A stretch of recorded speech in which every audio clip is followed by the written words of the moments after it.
Well, we talked in the video before about how to hopefully sell your articles, but there are a lot of ways to screw up this process as well. So let's look at some ways not to sell your articles. So you probably will not sell your article if you do not read the publication. I know I've said this before, and I will say it again.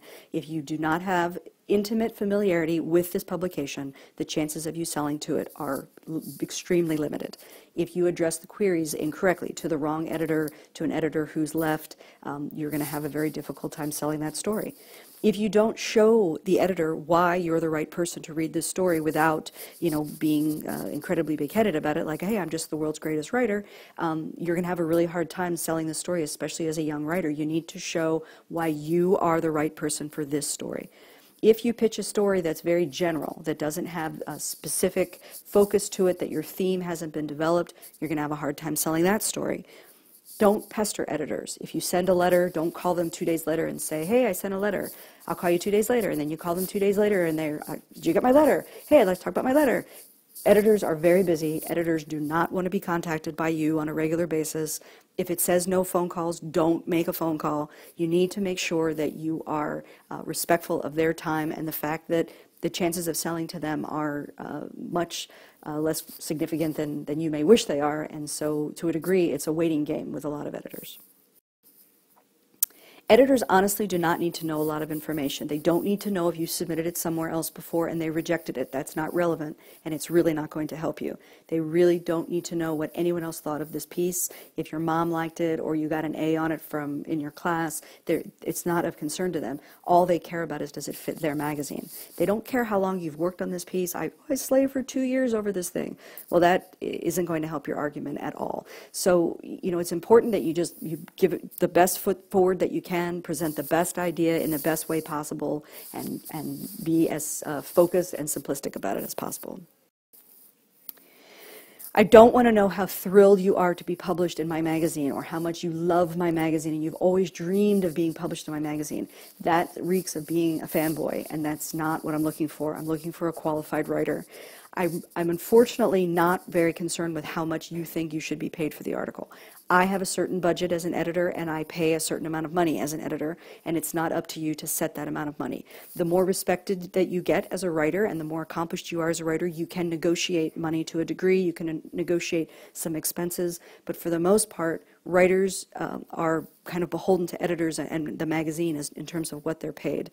The same way about the rights that you're going to sell. We've looked a little bit about magazine rights, and magazines buy what magazines buy. So you can negotiate to a degree. If they buy first-time North American rights and then they want to buy web rights, you can see if you can get more money for that.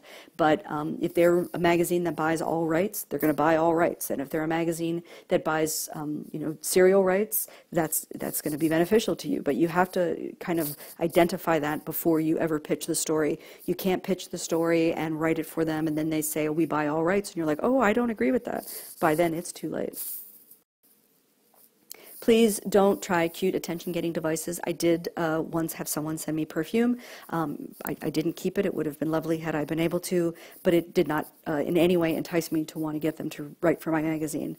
I'm really not interested in your opinion of my magazine. I don't want you to tell me, this is an article that you should have been running years ago. You really should be focusing more on these types of stories. That's not going to help you. It's going to be annoying. Don't name drop. Be very careful before you mention that you know someone or someone recommended that you write for this magazine, because you're really not sure what the relationship is with that editor and that person. So be very certain that when you put that information out there, it's beneficial to you. Don't ask for a meeting for the most part. That's not to say not all editors will meet with you, and some in smaller publications. I certainly expect that many of them would, but a lot of editors are too busy to meet with you, and so what they really want to know is, what's your idea and why are you the right person to write it? And if I want to meet with you at a later point, then I'm going to certainly be open for that. And you know, threats are difficult, and I know that that sounds unreasonable. Who would ever make a threat? But I can tell you that I have had writers who've submitted a story to me, and then if I'm on the fence about it, I'm like, well, let me see how it might fit with our book.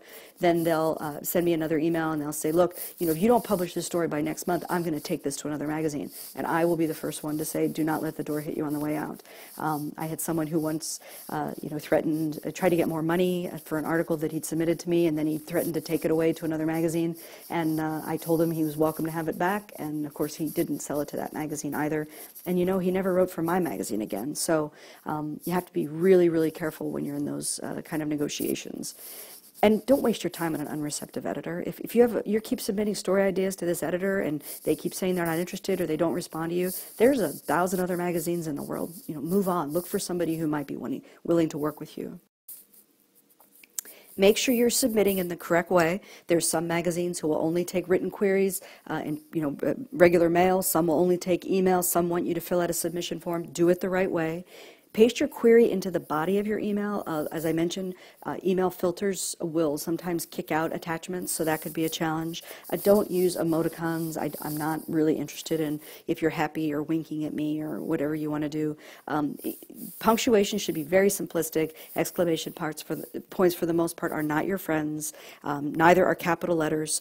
And try to be punchy in the subject line. Entice me to want to read your email. Don't put query letter in there. Give me some reason that I'm going to want to click on you. So this is kind of how not to write a query letter. Now this is a real query letter that I received, and I'm just giving you a little bit of it here. You know, I've never written to an editor before, but I have a wonderful idea about horses. I started writing since I was a child, so I thought I could write an article for your magazine. I haven't read your magazine, but a friend suggested I should write to you. So, you know, this is the absolute worst way to start this.